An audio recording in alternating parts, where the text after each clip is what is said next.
Հիմնանորոգման աշխատանքների պատճառով սեպտեմբերի 10-ից մինչև նոյեմբերի 1-ը փակ կլինի Կոմիտասի Պողոտան Դավիթ Անհախտի փողոցին կապող ուղեանցը Լամբադա տրանսպորտային հանգույցի վերին հատվածը։ Տեղեկացնելով այս մասին Երևանի քաղաքապետարանից փոխանցում են նաև, որ երթևեկության եւ հասարակական տրանսպորտի երթուղիների փոփոխությունների մասին լրացուցիչ տեղեկություն կտրամադրվի։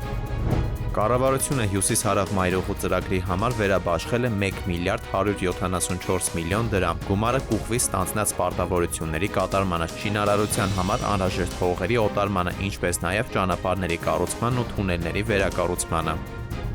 Ավելի քան 2 շաբաթ առաջ Երևանի Աջափնյակ վարչական շրջանում հայտնաբերված նորածին աղջնակի պաշտպանությամբ զբաղվում է խնամակալության եւ հոգաբարձության մարմինը։ Լրատվամիջոցներին քաղաքապետարանից հայտնել են, որ փոքրիկին անվանակոչել են Սոսե Վարդանյան։ Նրա ծննդյան օրն էլ գրանցվել է հենց հայտնաբերման օրը։ Աշխատանքի եւ սոցիալական հարցերի նախարարությունից էլ հայտնել են, որ երեխայի հայտնաբերման օրվանից 3 ամսվա ընթացքում ծնողներին չհայտնաբերելու դեպքում փոքրիկի խնամքը կկատարի միասնական սոցիալական ծառայությունը։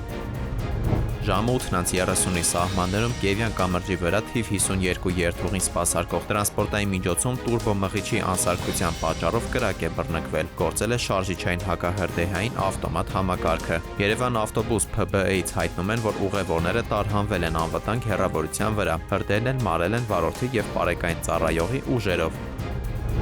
Ջրասուզակը Սևանա լճից դուրս է բերել տղամարդու մարմին, նրա պարանոցին քար է եղել կապված, տանն էլ հայտնաբերվել է նամակ։ Երեկոյան 20:50-ի սահմաններում ոստիկանության Սևանի բաժնում տեղեկություն են ստացել, որ Սևան քաղաքի բնակիչը տանից դուրս է եկել եւ թողել է երկտող, որտեղ գրել է, որ ինքը գնում է ինքնասպան լինելու։ Ոստիկանները որոնողական աշխատանքների արդյունքում Երևան-Սևան-Իջևան ավտոճանապարհին գտնվող հանրային առաջին լողափում ափից մոտ 60 մետր դեպի Սևանա լիճ հայտնաբերել են նրա մարմինը։ Ինքնասպանության հատկանիշներով նախաձեռնվել է քրեական վարույթ։